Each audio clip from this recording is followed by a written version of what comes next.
How do we do? Nobody's here yet, but that's okay. Just getting ready. To fibble the flop earlier. That poor little Geico gecko.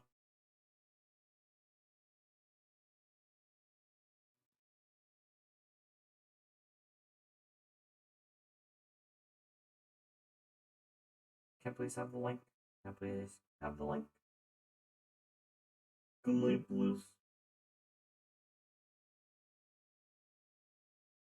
Hold on.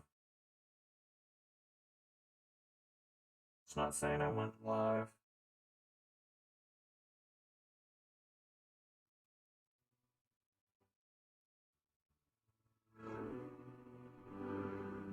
Why, thank you. I forgot to switch it to Pesterquest.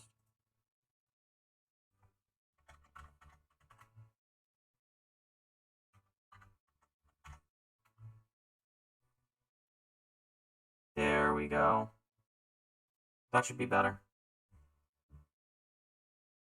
Is it capturing my audio? Yes.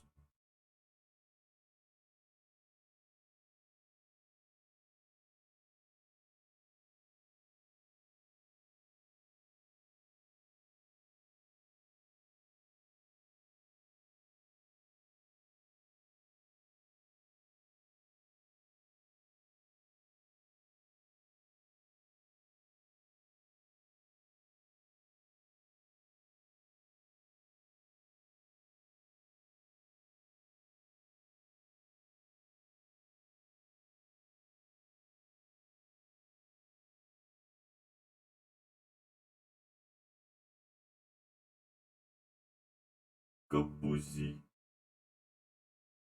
Thank you for sending everything out.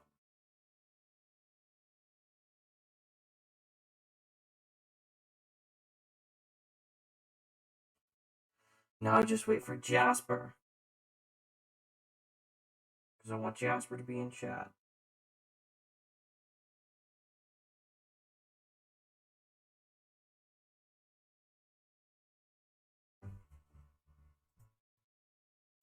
What I'm planning.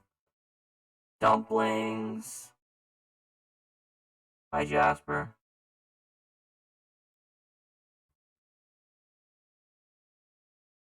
Is my audio okay? Is everything working? Is my audio, okay? How do I, sound?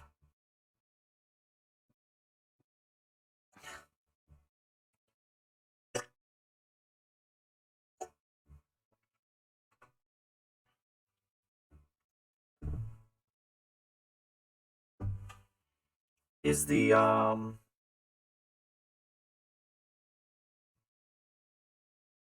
are my beautiful chords singing, if you know what I mean?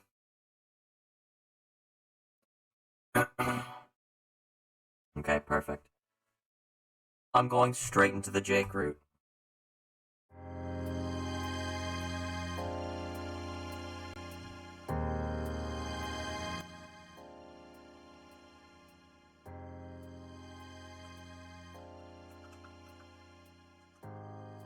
I'm on like 4% volume right now and it's that loud.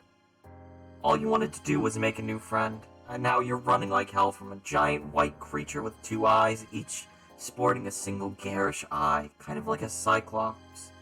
Except with two of the one-eyed faces. So, you guess it's a duo cyclops? Whatever it is, it's angry as hell and chasing you through the tangled jungle. You leap over a stand of ferns and duck under one of those big woody vines all jungles always have.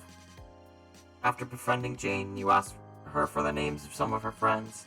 Not too many details. You made that mistake with Solix.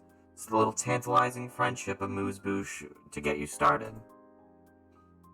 Specifically, you were interested in the friend that needed her help daily. Now that sounded like some fertile ground for a relationship. You kind of regret bringing it up, though, because Jane got very flustered telling you about Jake. It's clear her friendship with this guy is a topic of some emotional turmoil. Well, who better to help you sort it out than you? Everyone's friend? What?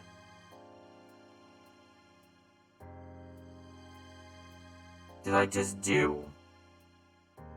Oh, okay. But instead of friendship, you've been greeted by a number of ferocious white monsters. Your garbled brain offers up that you probably pissed off this kid's losses, except this is Earth. Between different planets, different universes, and the massive timelines in your memory, you're having a hard time figuring out. You trip over a big tree root and land smack on your face in the dirt. You choke on decaying plant matter,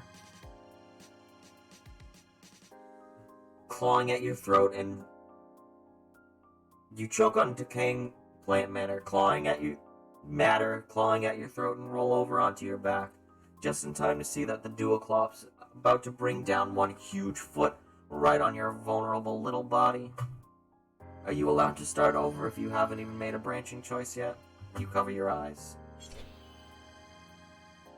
Nothing happens. After a moment of Olympic-level breath-catching, you venture a peek. The duo Cyclops is in pieces on the ground. 2 pieces. You hope the thematic resonance offered it some comfort during a brutal end. You scramble to your feet. Your future new friend Jake must have intervened to save you. You look around for him, but there's another swoosh noise and a glint of metal, and something inhuman appears in front of the duo Cyclops' body. It's a robot. Kind of a cartoony one, with shiny metal joints and a big red anime glasses. It even has a perfectly gelled metal hairstyle. Honestly, it looks pretty goofy, but it's also holding a katana and staring right at you. You think you saw something similar broken all over the floor of Aqueous' room. Must be a battle bot? And you don't have the strength of your punchiest friend. I'm gonna do not. You default to your old standby, cowering. You shrink back, hands raised in the universal symbol of whoa now. Shit, no horse pun intended. For some reason, the thought of Aqueous in the presence of this robot is making your brain go right to horses. Suddenly, a shot rings out behind you. It sounds so stupid that you almost don't believe it, but it's true. Who's shooting a gun at a robot? The robot makes a little starting up noise and raises its katana into a readying stance. A blur of green and khaki charges out of the jungle and tackles the robot full on in the stomach. Doesn't fall to the ground. Instead, it puts the kid, a human you can now see, so probably this Jake guy, into a headlock. He struggles, lashing at it with his elbows and kicking at his ankles. The robot proceeds to beat the kid up. There's no reason to describe it in detail. It's unpleasant to watch and it makes you feel really bad. You didn't even know there could be polar opposite of Aqueous, but this kid is it. The robot is super effective against him. You have to stop it. There's too much action for you to get close. Even if you could reach Jake, there's no way you could zap him out of here without bringing the BattleBot with you. Except, things have been weird lately. The accepted rule of your power no longer seems so inviolable.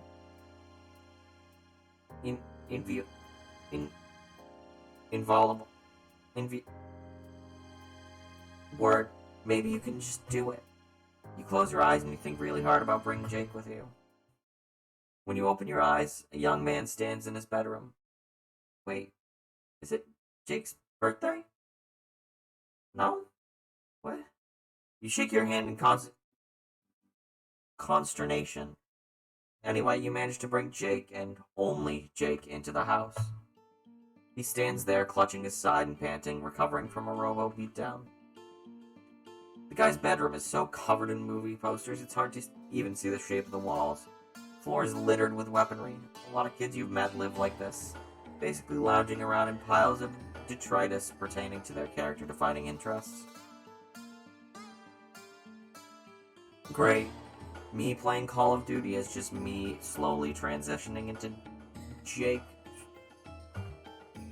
English. I almost said Jake Strider. Anyway, it's clear to anyone who lives in this room that he absolutely fucking loves movies and guns. You don't need to waste any time on exposition there. Jeezum creasum. You alright over there, my chromatically challenged chappie? You're fine. Jake is the one who seems hurt. That robot really did a number on him. I'll say, confounded thing practically never doesn't do a number on me. It does so many numbers, it's so many numbers, it's one short of a standing ovation down on Broadway Ave. I'm just glad I could be there to help. You know, life is always just a smidgen easier with a bro's helping hand firmly placed on your behind. With a friend behind you, is what I mean to say. Sure. Jake doesn't seem really fazed by any of this. Not the alien monsters on the island, not your presence, and not his ungainly defeat at the hands of the anime robot. Not even by you teleporting him around. Well, sure, my good buddy Jane told me you might drop by. And honestly, I've been feeling chomped at the proverbial bit to meet you, old fellow me lad. I'm sure Janie showed you a good time, as she is a stand-up host and a top-notch friendo. An absolutely wonder wench, no doubt about it. But gosh, I've been so gung-ho to show a brand new personage around the old digs. Get it? I live in a ruined temple, so it's literally digs. Nudges you with a meaningful elbow and gives you a heartily raising of brows. Did he just say that out loud? He did. Well, here you are, ready to be shown around the ruined temple. Where to first? Let's not actually go there. You know, I'm no stranger to danger, but there's nothing like a man's familiar four walls to give him a feeling of peace and quietude.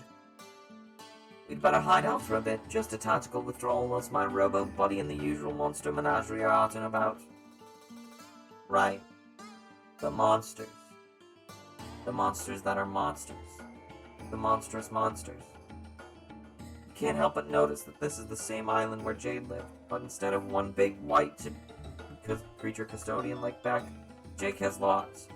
Trying to be culturally sensitive, you tell him it must have been nice to have such a big family. Jake looks perplexed. I reckon it must be nice. I can't say I've ever had one, though. If family's what you're looking for, you couldn't have picked a worse place to mount your search. There's about as much familial spirit in my locale as cows in a cornfield. Which is to say, there's simply none to be seen. Oh. Shit. You misinterpreted things. So Jake really lives here alone. That must be hard. I'll say, as another of my friends could tell you, there's nothing worse than being a teen stranded alone in the middle of the Pacific Ocean. My grandma used to live here with me, but she died long ago.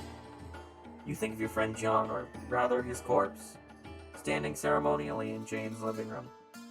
Same house, similar kids, same island, mysteriously dead grandma. It's not hard to put two and two together and come up with your dead friend Jake. With dead friend Jade, it's a gut punch, even though the exonerable passage of time means that. Of course, you could zap to the future and visit time periods where all your friends are dead if you wanted to. You guess that's kind of what you did to your old friends by skipping forward so many years on Alternia. Wow, you're kind of starting to hyperventilate about this. You focus hard on Jake, trying to pull yourself together. Luckily, he doesn't seem to have noticed anything is wrong with you. Jake seems like the kind of person who doesn't have room in his head to talk and notice other people at the same time. But I try not to complain. After all, these things could be worse. I have all the cans a boy could ever want to cookalize. I get to romp in the pumpkin patch to my heart's delight. Plus, this island is a perfect setting for one of the coolest things in the world. That's right, adventure. The thrill of discovery, the frenzy of battle. It's the most fulfilling diversion of them all. Happy 413. Why, no boy of a sound disposition could feel sad about his perpetual isolation of the deadness attribute of his family members whose whole dark and teeming jungle is available for his dauntless exploration. Is that really what he thinks? You can't help but remember about 30 seconds ago when Jake said he didn't want to go out into the ruins. Happy 413. Welcome, Gaster. Gaster Two Soul. That's a cool name. Jasper loves Gaster. You're no problem, Sleuth, but Jake's room looks pretty lived in, not to mention the quantity of movie consumption suggested by his decor. You're about to respond when there's a horrendous clatter from down below. Jake freezes. Small animal caught in the headlights. You suspect the headlights are one of red anime glasses variety. Oh fuck buttons. The Metal Maverick makes his return. Listen, you look like a rum customer with prime out getaway sticks. Fleeing is probably our best option here. You don't get it. The last guy you knew who made a habit of consorting with BattleBots always bested them handily. Why would Jake make something he couldn't beat?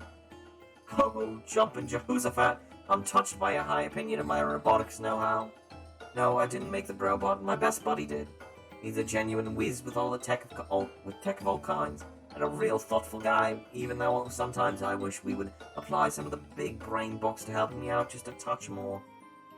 He couldn't be himself because of the physical limitations of time and space, so he sent the robot to train me.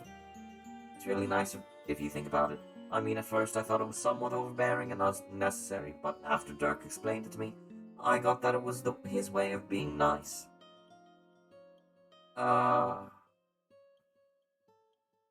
This best friend sounds...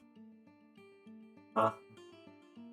Not everyone is as lucky as me to have 3 stalwart comrades to brighten their day when they live all alone on a murder island.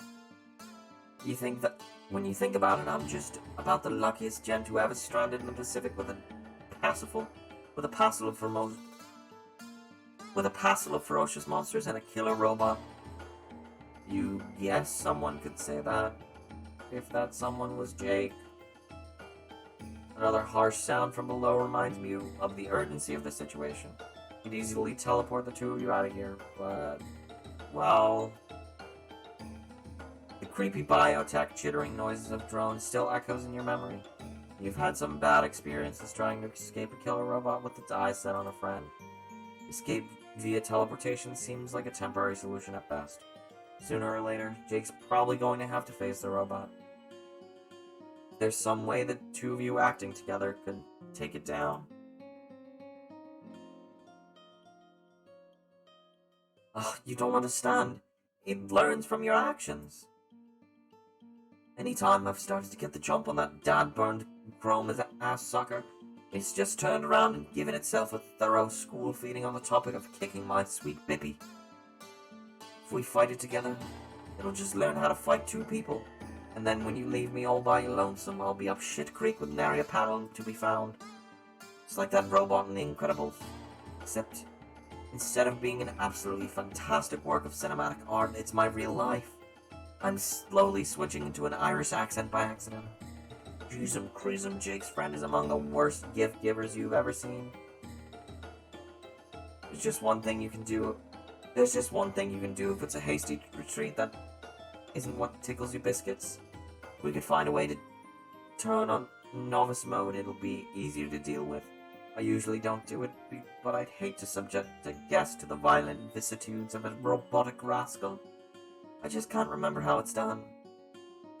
Oh, okay, so at least this friend included an easy mode. You're starting to think this guy is one of those gamers who thought easy mode cheapened the experience. But if you design the thing with a novice mode, maybe you can remind Jake how to trigger it. Well, I have to admit, you really put your chromatic digit right on the crux of the matter there, amigo. Strider's a bang-up bro, and I won't utter a word against him, but he really doesn't like to offer to help. I imagine hell think it's my fault. He'll think it's my fault for forgetting in the first place. They'll probably want to give me the answer because I won't learn the lesson that I shouldn't be so forgetful. Wow, okay. You're starting to form some tentative opinions about this Strider guy. That said, buddy-o, I think you've stumbled onto quite the slick solution to our woes. There's no shame in a brave adventurer asking for help when he's well and truly fucked. Maybe we can find someone willing to offer us their casa as a temporary abode. Oh sure, you could do that. Maybe Jake could message Jane. Although, now that you think about it, given how Jane talked about Jake when you were there, it seems cruel to spring something like this on her with so little time to prepare herself. You don't want to fluster her too badly. You quickly backpedal, telling Jake that Jane seemed too busy when you were there last. Is there anyone else? Well, Roxy's probably zozzled by now. Zozzled? You know, pie-eyed on a toot, trying one on deep in the gig of water, 3 sheets on the cold nor'easter. Wait, she's drunk? Bingo was his name-o. So this is a common thing and she's Jake's age? You don't want to make any assumptions, but that sounds, well, concerning. Also familiar. You remember what feels like a long time ago now? Stream keeps cutting out. It says they don't have any frame drops.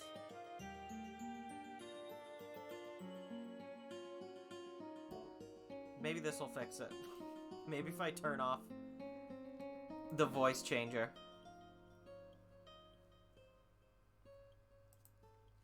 I'm gonna keep it on. It's fun. And also familiar. You remember what feels like a long time ago now, helping a girl symbolically trash her mother's liquor collection?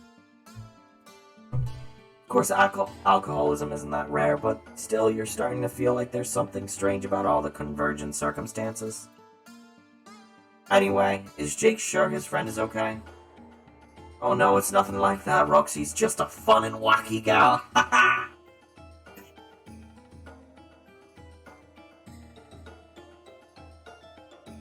Sure, she dabbles in the devil's drink, but she always seems to be having such a good time. I wouldn't want to make unfair any assumptions about it. Somehow this fails to make you feel better. Oh no! I'll have to butter him up like a morning muffin. Are you any good at manners or persuasion? Yikes. You want to understand where this kid is coming from, but you're reaching your limits here. Is that really all the friendships Jake has? If so, that is really bleak. There's some kind of feelings-based train wreck on the horizon for him and Jane. His friend Roxy's obviously having a crisis that just Jake pretends not to see.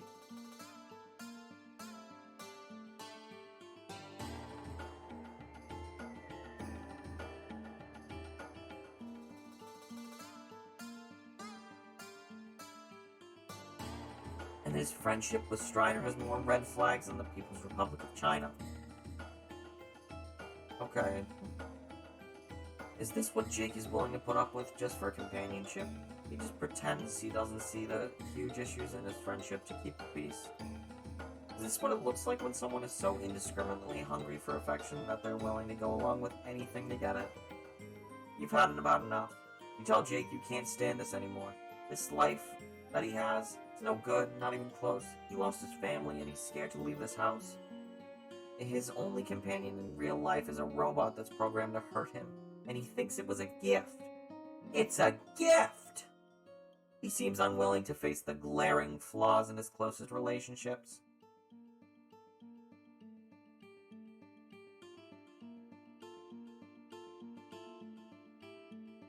And all of this might be hard and sad, but it can't be helping Jake to be so deep in denial about it.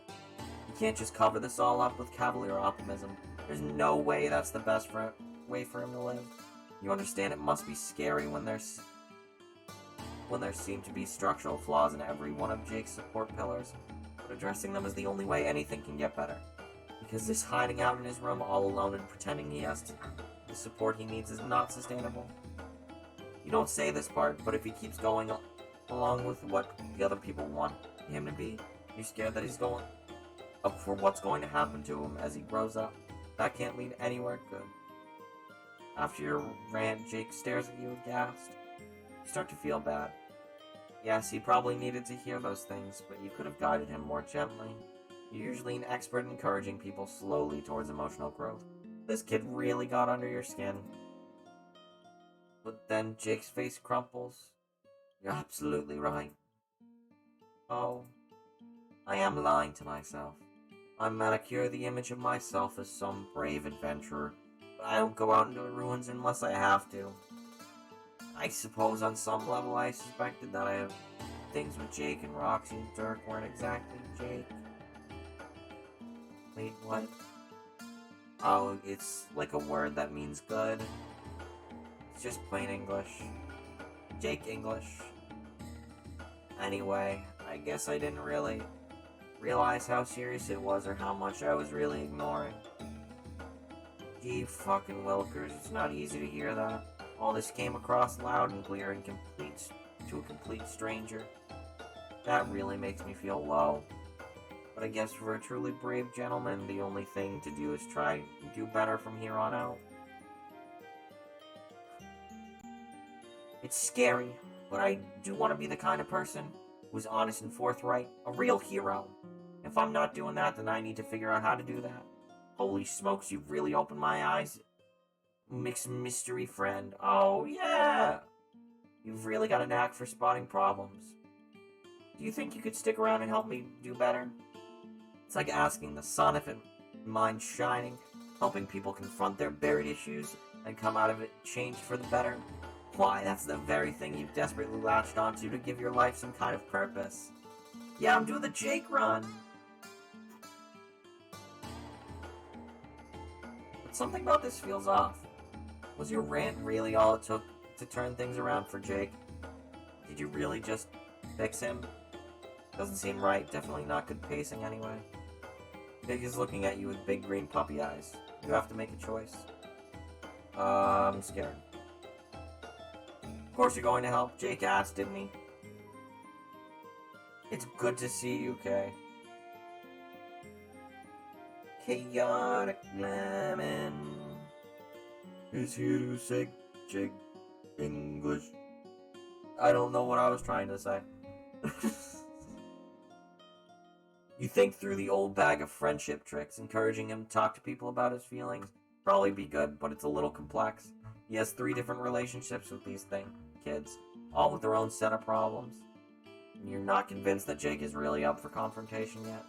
Your best bet is probably forging unlikely connections through your powers of teleportation and friend matchmaking. You think proudly of the time you introduced Daria and Tysius, someone who'd struggled with the questions Daria was facing, but found a more constructive solution.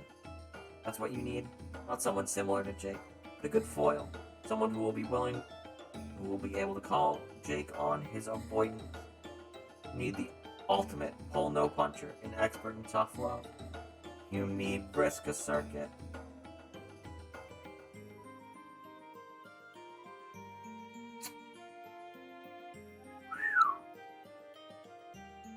Someone tells me this is all about to go bad. You ask Jake if he might take the initiative to introduce him to another one of your friends. Someone... I love Jake. Someone who has the kind of take-no-bullshit approach that he needs to cultivate. Someone who can really help. Oh, abso-fucking-lutely. Lead on, buckaroo. You clap your hand mately on his shoulder and zap on over to Briska. You expect her to be in her hive, but when your field of vision clears, you're at the beach again. You appear a diplomatic distance away, not right up in her face. Briska is walking down the beach, hands in her pockets, occasionally aiming a disaffected kick at a piece of trash. You call out to her and wave her over. Her face splits into a grin at the sight of you. Gives you a warm glow, like you've befriended some mean cat who never get along with visitors. Or like someone's mean mountain lion. Hey there. Hi, Briska. What is she doing on this beach? I came here looking for my stupid fish friends. Resi and I need an explosive device for a thing, and as much as I hate to admit it, Empora isn't bad at making them. But he's not even here. I can't even find him the one time I want to see him, ever. Figures, my so-called friends leaving me to do all the work again. It's this kind of self-starter energy that Jake could really learn from. Speaking of, you start to introduce your friends to each other. But when you turn to Jake, he's frozen. His face caught an expression of shock and wonder. Maybe you should have mentioned that your friend was an alien. You keep forgetting to mention things like that. As you look at him, Jake rallies, snapping to such a ramrod posture you half expect him to salute. He opens his mouth to speak, and then shuts it. You can talk to her, you prompt. It's okay. Yes. Righto. Holy smokes, I'm ruffled as a baby's bonnet to meet you, Miss Briska. I'm poised and trembling on the lip of your of your pit of knowledge, just ready to fall into expectant abyss. I'm happy to learn whatever you have to teach me. Although I must say, when my pals here intimated they'd had a friend who could help, I didn't expect you to be such of a blue and spidery persuasion. Of course. Why would anyone be anything else when they could be blue and spidery? You have a solid point there, my extraterrestrial associate. I hope you'll pardon my candor, but a real gentleman doesn't hide from the truth. You may be the coolest girl I've seen in my entire life.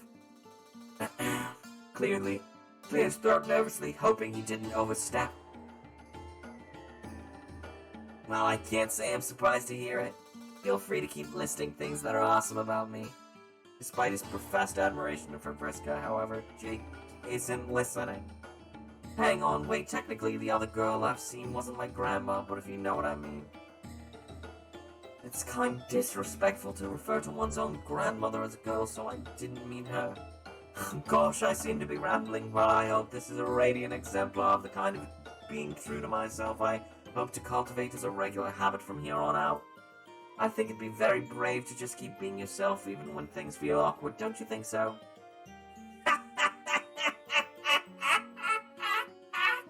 Wow! There are so many things wrong with that, I don't even know where to start. Oh, doggone it, really? This is why I need your help. Miss Vriska, I didn't see anything wrong with any of that. Here I am, going around thinking what I'm saying to everyone is tickery-boo, and it turns out it's all been a load of catty-wampus fiddle-faddle. Oh man, this is the nicest present anyone's ever gotten me. She's addressing you now, ignoring Jake's question. A predatory shark smile spans her funny face. You must have known things were getting bad with Tavros, in a different way than usual, I mean. He just kind of stopped responding in the same way he did before. It's not even because of his fakey fraud competence, he just says no good can come out of talking to me. So you brought me a new nerdy loser? This rules! That wasn't exactly what you expected, although now that you think about it, you didn't expect this. Pretty much anyone could have seen this coming. Hey, except Jake, of course. I may have a little quirks and quabbles, but that doesn't mean I'm a loser. If you weren't a lady, I dare say such slanderous language would earn you a one-way ticket to Fisticuffs Island, which now that I think about it is more or less an appropriate moniker for my permanent residence. How do you like them Granny Smith apples? This is hilarious! I've never met anyone who makes me feel so good about myself. I'm so lucky to be cool. Excuse me, I haven't heard hide nor hair of an apology yet, Miss Rude Alien Girl. At least Jake is standing up for himself. But you get the feeling that his enthusiastic bravado wouldn't hold up if there wasn't an issue of interpersonal one with his friends. Either way, Vriska is not backing down. She sizes Jake up, stepping forward to intimidate him. Do you really want to fight? 'Cause I get the feeling you're whatever your planet's equivalent of a Colette is. I may not know what that means, but I've never once backed down from a scrum, and I'm not one to start now, chum. Whoa, whoa. You're not going to let two of your best friends, a category that includes all of your friends, throw down right in front of you. Especially not Vriska after Vriska compared Jake to Tavros. Doesn't she remember the consequences of fighting Tavros? Doesn't she want things to go differently here? Wait. What's that supposed to mean? No, you didn't mean any offense. You know Vriska has been through a lot, and her past mistakes should be viewed with that context, but you know Vriska didn't mean to hurt Tavros as much as she did. Right? Vriska is no longer having fun. She turned to you now, her mouth is set into a line, fists clenched at her side. You remember how magical it seemed to have earned her friendship, and now how easily Vriska can lash out when she thinks her friends have turned on her. Do you think you know what went down between me and Tavros? Tavros is almost as pathetic as this guy. I was trying to get him stronger, but every time I did, he just folded like a loser, and he rarely ever tried to get back up. He was too scared and wimpy. Everyone always gets mad at me for pushing him, but that's what our planet is going to do for him. If he doesn't get stronger, he'll die. Trying to protect him from danger now is just letting that happen later. I wouldn't even say I'm the one who ever really cared about him. At least I tried to help him shape up. He almost forgot Jake is here, but at this he makes an indignant noise. And you see that his anger and distress is ratcheted up several notches. Well, pardon me, Miss Spider Smurfette, but it all doesn't sound like you were much of a friend at all. Oh god, you nudge Jake, trying to let him know that Vriska can be a little scary and it might not be the best to push her on this. But Jake isn't listening. No matter how much you might think you're doing this fellow a favor, from what you've said, he was really scared and sad. And I'm sorry that doesn't make someone stronger, it just makes him scared. Even if you think it's good for him, or even if he said it was what he wanted. Like maybe he was talking about having a fighting partner when all he wanted was companionship due to being alone all the time. And to be totally candid, it's hard to believe you didn't know that. Which means it really is more about what you want that's best for him. Even though you keep saying what's best for him, which makes it really hard to argue. Anyway, if you ask me, you're a rotten friend, and I don't think I want you to be one of mine after all. Before Vriska can respond, and almost inevitably make things worse, you cut her off. Enough is enough. You tell her you're sorry for making assumptions. You know that she was doing the best that she could with the raw deal she was given in this culture. You offer her a quick thank you for this hellish social interaction, and ask for some alone time with your insipid friend here. Vriska still looks annoyed, and there's a moment where you're scared that she won't let it go. But she does, stepping back and rearranging her facial expression to apathy. You guess pushing it would mean admitting she cares about your opinion of her. Whatever. Talk to you later, nerds. After she leaves, you put a comforting hand on Jake's shoulder. That got pretty raw, huh? Kinda seemed like it in the end there. He wasn't talking about Vriska at all. Like there was someone else he wanted to say all that stuff to. What did I just open? Just opened my Streamlabs dashboard by accident. Huh? No, this has nothing to do with me. It was about some weird alien situation. Huh? You gently suggest that this might be one of those situations the two of you were talking about earlier, where Jake is suppressing the truth because it's inconvenient to acknowledge.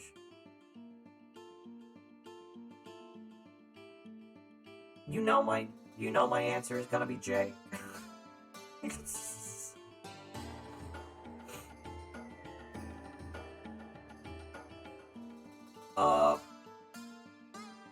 The two of you were talking about earlier. And I gave you insight. I can't wait to go back and watch this VOD and hear the cursed voice mod that's been going over this entire thing. Doesn't it bear some slight resemblance to a situation his own friend group? Jake averts his gaze, clearly uncomfortable. No way, all my friends are the best in show.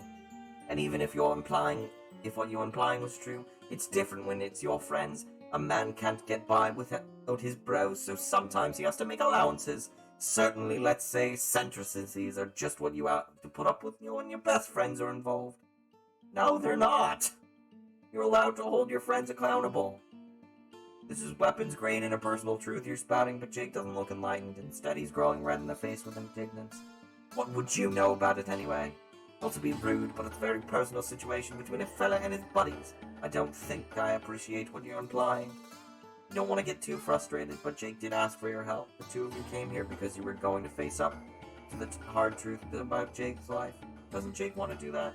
Well, of course I do. I'm ready to take a good hard look in the old rum peeper, and don't you doubt it. It's just that when it comes to my friends, I didn't think you were saying any of them were bad. I thought they were encouraging. I thought you were encouraging me to take things in a more forthright direction. Because, well... Tugs at collar nervously. Because of their feelings towards me. Gosh, it sounds stupid when I say it like that.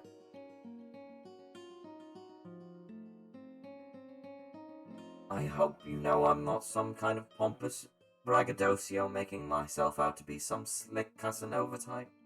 I'm probably just making it up. I'm the kind of guy who gets confused easily, especially with the number of concussions I've sustained over the years. Real beef-witted bozo, that's me. More than once I've gotten an inkling that some of my friends might be giving me the old eagle eye, firing up the courting maneuvers if you get my drift. And when you say things went right between me and my friends, that's sort of where I thought the personal change train was heading. The impression only further bolstered when you proceeded to introduce me to your blue arachnid-themed friend. I figured you remembered my sapphire sirens from my room. You know, Neytiri and all that. It was a sweet gesture, although, just so you're aware, she's a little too young for me to take that kind of interest. I appreciate the thought, though just some constructive criticism for next time. Now you're tempted yourself to say aloud some kind of goofy RP action indicating your embarrassment. You don't, though, because it sounds stupid when Jake does that. Oh yes, the TikTok. That there is only one TikTok on. I have a personal TikTok that has just like 7 trash videos on it. I love it. Geez, this is a mess. This kid has issues on issues. When you think you've put your finger on one, it slides away to reveal 3 more. You're playing personal growth whack-a-mole over here. When you gamely draw yourself up and plunge onward, determined. Okay, you tell Jake. So, if that's what he thought you were going to talk about, let's talk about it. How does it make him feel, thinking his friends are all attracted to him? What does he plan to do about it? Well, I know all that malarkey will work itself out over time. I figure I'll wait until someone brings it up and then just go along it. With that, what they think we should do. Really? That's a strategy? Seems remarkably lackadaisical, and it gives you that sinking feeling about what's in store for future Jake. Does he actually return any of those feelings? Sure I do. My friends are all the cat's pajamas. I don't mind saying I really love them. Right, of course. But is there any one of them that he feels differently about? Always say, for example, Jane asked him out. I'd say yes, of course. How could I say no to a top Shiva like Janie? She's smart as a whipping mug to match.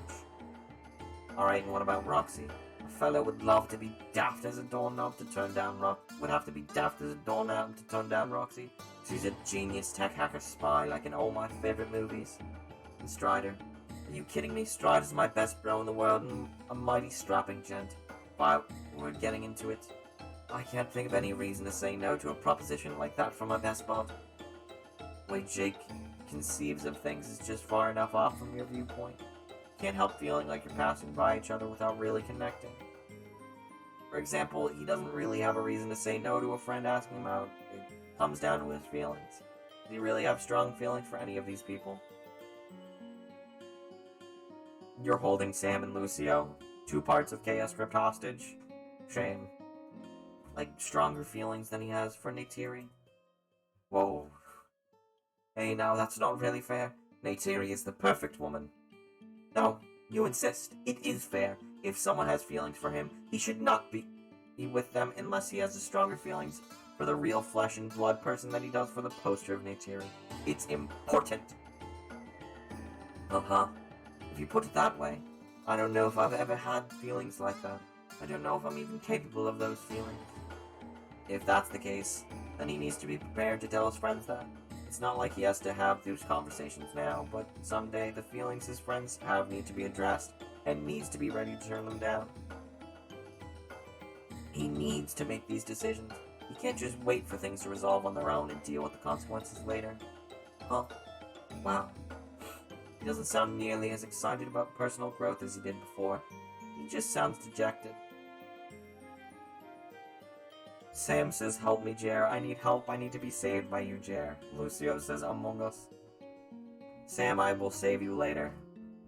Sam, I can't wait to play Call of Sweaty Shooty later. I must say, you've given me a lot to think about. That's a good thing. You remind him he's learning important things.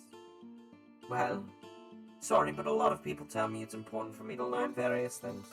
For sure, sometimes they're right. My legs too, by the way. I've never assumed the image of a chap who knows everything. But also, You've been telling me that I can't stand up for myself sometimes. Making my own decisions. Yeah.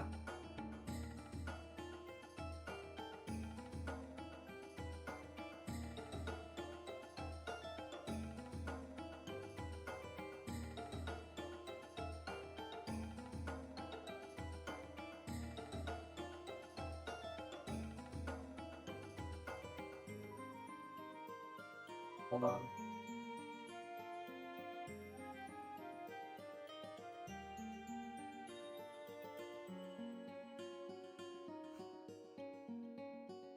Alright. But you've also been telling me I can't stand up for myself sometimes. I can stand up for myself sometimes. Making my own decisions about what's right instead of letting other people tell me how to live. I just don't think I agree with you on this. He sneaks a guilty look at you from under his sad, bowed head. What I mean is, I like making my pals happy, even though I'm not always sure about what I want if I want the things they want, and I can't imagine the consequences could really be that bad. I think that in matters of the heart, I'm just fine going with the flow.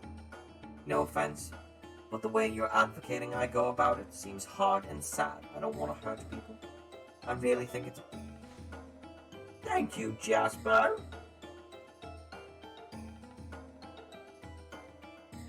I really think it's best if I sit back and see how things work out. If someone asks me to do something, I might as well try. That's just the kind of adventure boy I am. Aaron! My beloved! Aaron, I've missed you! In you! You want to respect Jake's choices, but you can't help the exasperation rising up on you.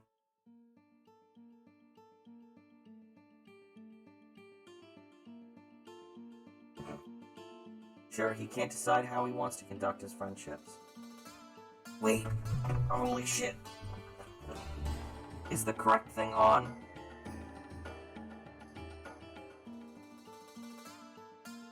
Is the correct set on? It's not. Give me 2 seconds.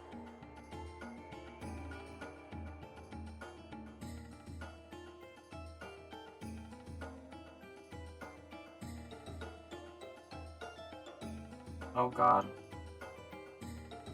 I've done something wrong.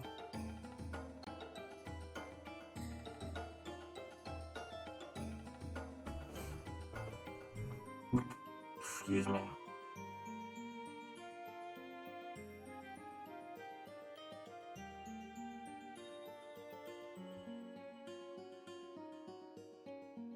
Here we go. Watch this.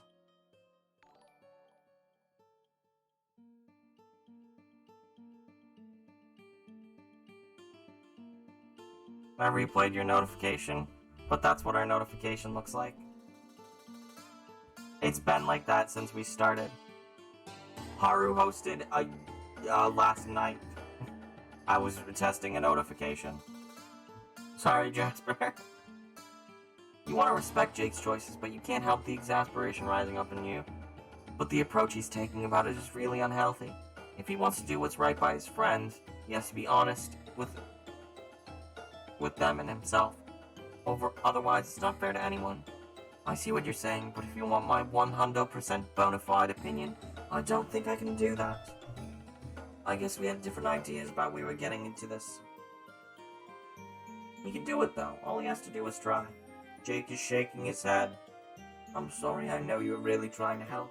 I'm sure you're an excellent compadre, just like Spider-Girl said, but this isn't working for me. Maybe you should take me home now. I can figure out a way to deal with the Brobot. He's still well below the average Jake level of energy. You can see that you really affected him. But you're far from confident that your intervention is going to make a difference in the long run. Despite his seeming earnestness, you guess Jake wasn't as ready for change as he thought he was. Wait a fucking second. Is this the bad end? A horrible powerlessness threatens to overwhelm you. All at once, it makes you furious. This isn't fair. Jake gave you a choice between two options. You chose to help him face his problems. You know that was the right choice. You didn't do anything wrong. You were kind and patient. You talked to him sincerely and pushed him in the right direction. You deserve a good end. You deserve to save him. But you can tell Jake is emotionally closing out. You're willing to bet the conversation the two of you just had was among the most candid in his life, and he isn't ready for another. You want so badly to help him. You know exactly the changes he needs to make, but you can't make those changes for him. He needs to do them himself.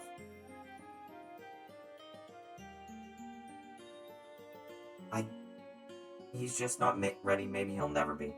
Jared, that's the what, I'm afraid. I'm afraid that this is the bad end. You hate this. You hate Jake, and you hate yourself. For fun. I don't know what you mean. What's auto-tune?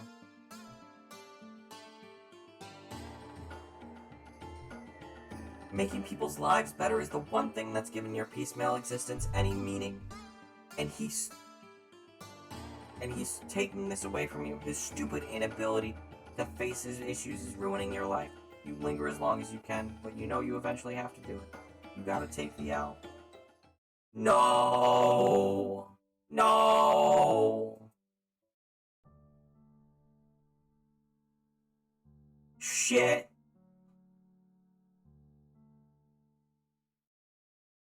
I was so confident too.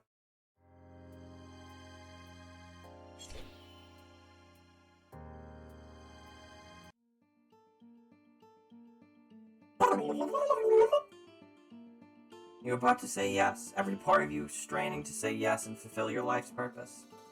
Your real life's purpose, not like before when you were being mind-controlled to pursue friendship on whatever shallow and unsatisfying level was possible. This desire to help, to make your mark in whatever small positive way you can wrangle. Something you figured out for yourself. It matters. But when you're about to open your mouth, you stall. A deep existential hopelessness washes over you. The kind that you thought you were past by now. You know what? Fuck it. Yes, you care, but honestly, you are exhausted. So much work coaxing teams through personal revelation, with no reward except the temporary abatement of your deep soul-level feeling of narrative irrelevance. You need a break. Why not give yourself a freebie?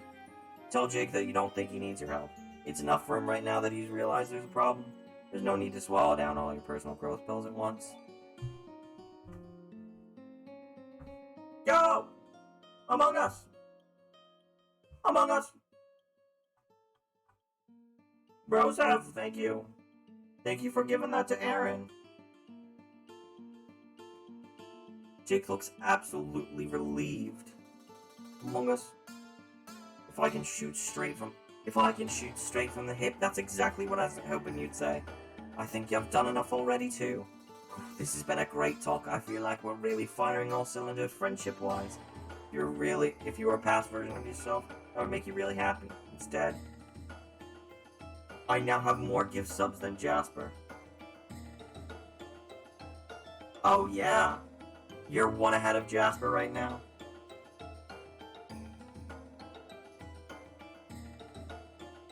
Instead, a sick feeling of guilt is poisoning your guts. You were about to touch on something real bad there, and you know it was wrong to pull back from it. You're not doing Jake any favors. Still, you give him a weak smile and offer it his best friend-making tool you know. Jasper got nay-nayed. Are there any faraway friends he's interested in connecting with? Boy howdy, that's a proposition. Well, I feel like one of those movie characters who'd offered a near unlimited power out of nowhere, like Bruce Almighty, ready to lasso the moon and damn the consequences of those pesky tides. Coconut Molly. There is someone I've been hankering to meet with for a little tart-to-tart. Titty time. Remember I regaled with you the tale of my grandma? Oof, you're not sure you're gonna be able to reunite this kid with his dead grandma. Seems like one of the things you're not allowed to do, despite the supposed limitedlessness of your power. You'd probably be blocked by that weird force, the one that seems to have the power that supersedes zapping anywhere in time, place, and dimension. You don't like to think about that force too hard. King Julian, Mort, I don't think I want to talk about this. No, my stalwart chum. I've been corresponding in epistolary fashion with a version of my grandma when she was a young girl, my pen pal buddy Jade. I understand if that's too much, but I'd love to meet her. She's always said we'd meet someday in a roundabout, confusing who's-he what's-it fashion, and I was pleased as a parcel of possums to hear it. But recently she stopped replying, right in the final run-up to a vaulted finish line. I've been all a Twitter with worry, and I don't mind telling you. Do you think we could take a hop, skip, and a jump over to her lodgings? What a relief! You actually know Jade. You can take him to Jade right now. Jake smiles a big goofy grin at you, Mort. You should feel happy. Tell yourself sternly, this is a good thing to do. He said himself that you're fixing a concern of his. But the yawning malaise inside of you only grows. You'd like to think of yourself as an agent of positive. I can't do this anymore. I can't fucking do it. I am not King Julian. But here you are again. Nothing but a glorified interdimensional. I have not done any route at all. This is my only route. Jairbot, you really know the lore. You really know Homestuck, don't you? Nothing but a glorified interdimensional taxi service. Whatever, who cares? At least he'll be with someone he loves. You grab Jake's hand and take him to his family. You expect the normal non-event of your zappy powers, but instead there's a sick, wrenching feeling. A kind of squeezing. Like you're not in the right shape for whatever's going on. It steals your breath and then it's gone. Nervously, you open your eyes.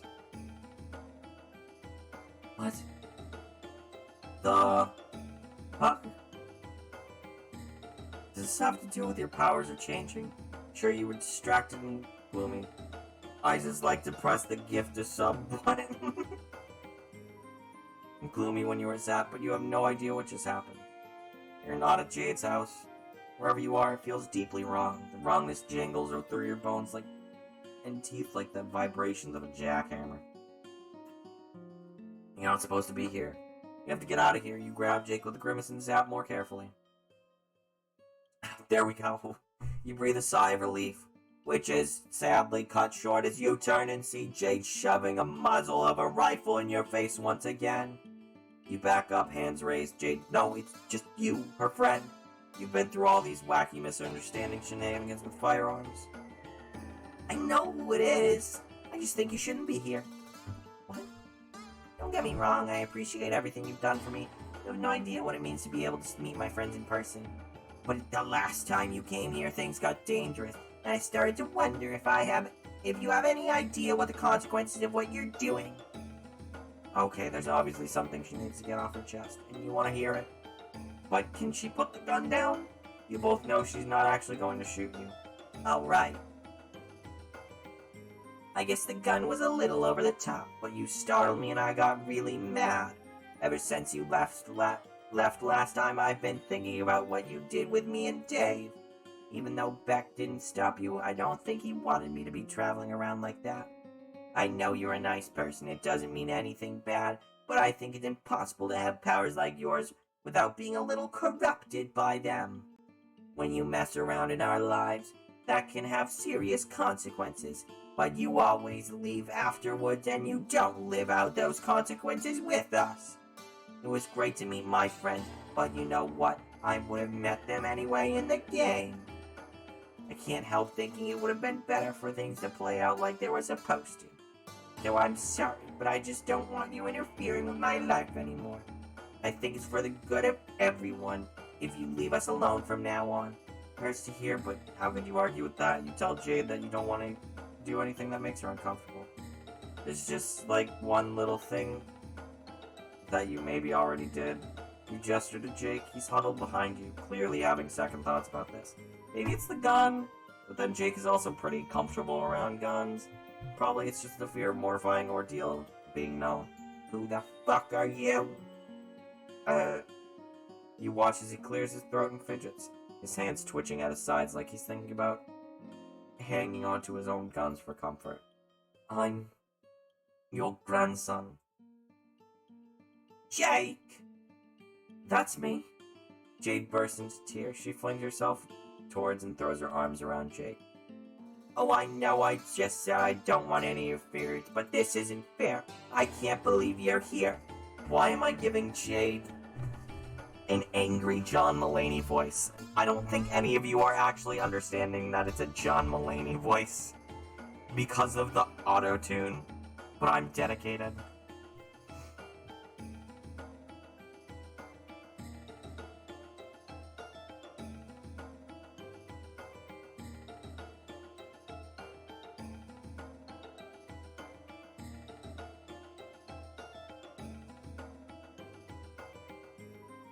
We don't have time to unpack all of this.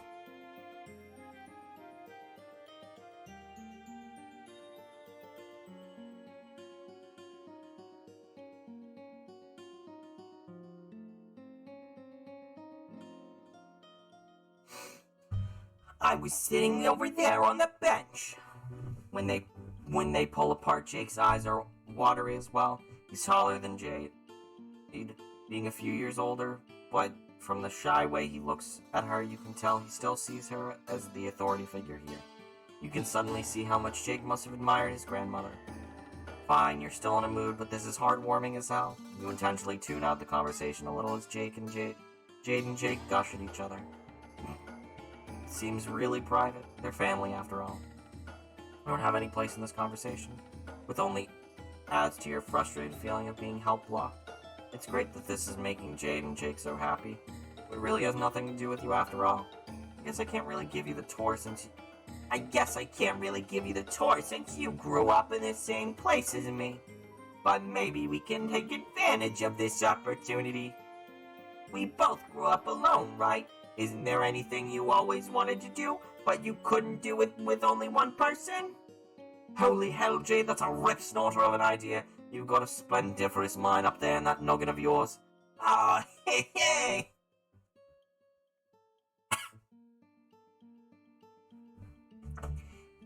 It's weirding me out that you sound like my grandpa. It's making me miss him too, but I'm really happy I get to spend time with you. Me too. As to your question, there's one thing that comes to the forefront of the old think tank. You know how it is being a kid all alone in your room on a godforsaken island in the middle of bumfuck nowhere. You start to entertain all kinds of fancies. Of course!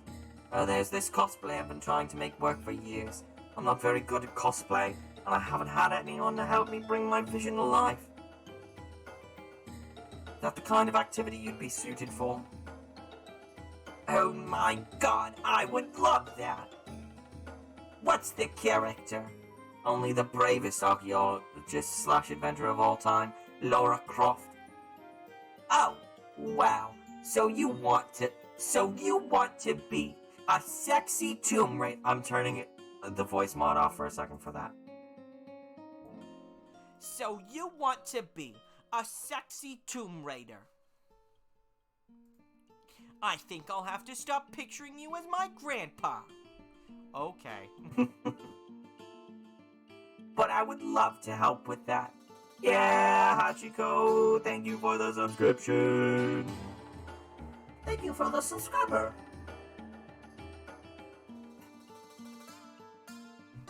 You want to be a sexy sexy archaeologist.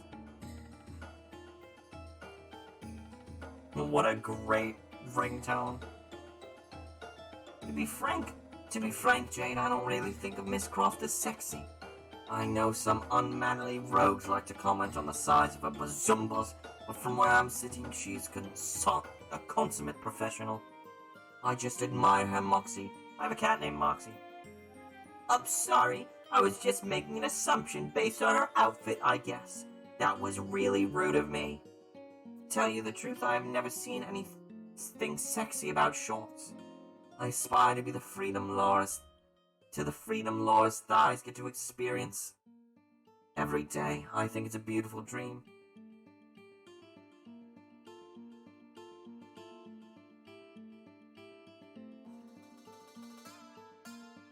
Dinner's ready. Man can wear short shorts without wanting everyone to get all randied up about it, if you know what I mean. Of course he can. What about you, my juvenile grandma friend? This can't just be a cosplay party for yours truly alone. Isn't there anyone you'd like to inhabit the garments of?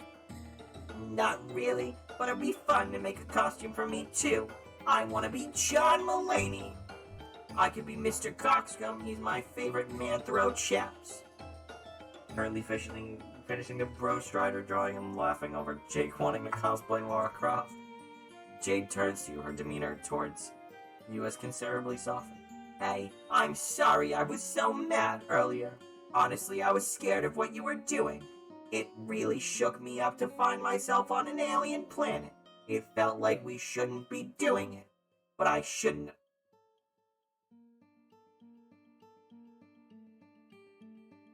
What? But I shouldn't have taken it out on you. I know your powers aren't your fault. Do you want to join us? We can make a costume for you too. Oh yes, please do, Jade. This specimen right here has been nothing but a positively fantabulous friend to me all along. Have you? Have you? All you did was tumble along in a little inter-timeline, John. You didn't feel like you were really done Jake that much good. And you are you even really friends with Jake? Or are you just piggybacking off of facilitating his friendship with Jade?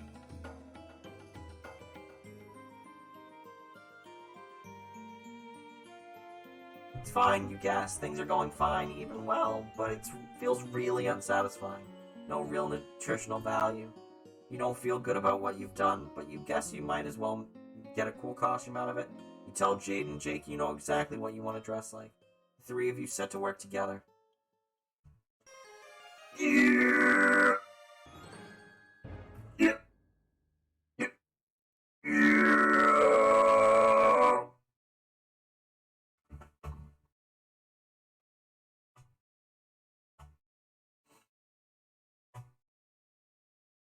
Hold on.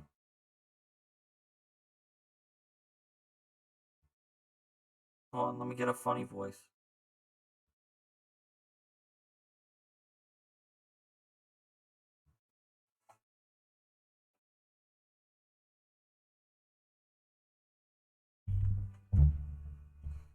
Hold on. We did it, Joe! We did it, Joe! We got the good ending!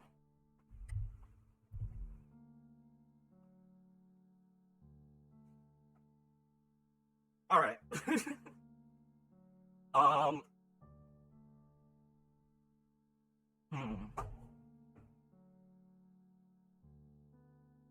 Alright, I think I'm gonna call the stream here. I was going to try out Assassin's Creed on stream today. Maybe I'll try that out tomorrow in the morning. Because I have like a 3 hour slot that I can play tomorrow. But we will be back with either Call of Duty or Gears of War later. At 10 o'clock-ish. Somewhere. I'll talk to Sam. But let's find who I'm going to raid. Oh. Maybe it's just one live. The auto-tune makes you seem sad right now. I'm so sad. I'm so very sad. All I know is sadness and pain. Here, I know how to fix things. Is this better? Is everybody happy now?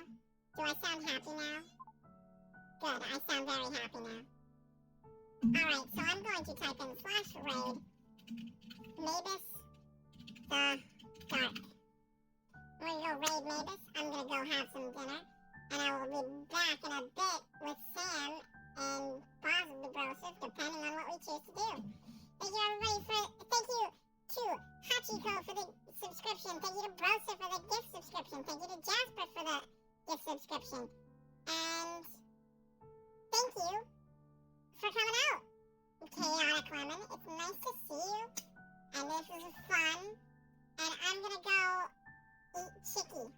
and pop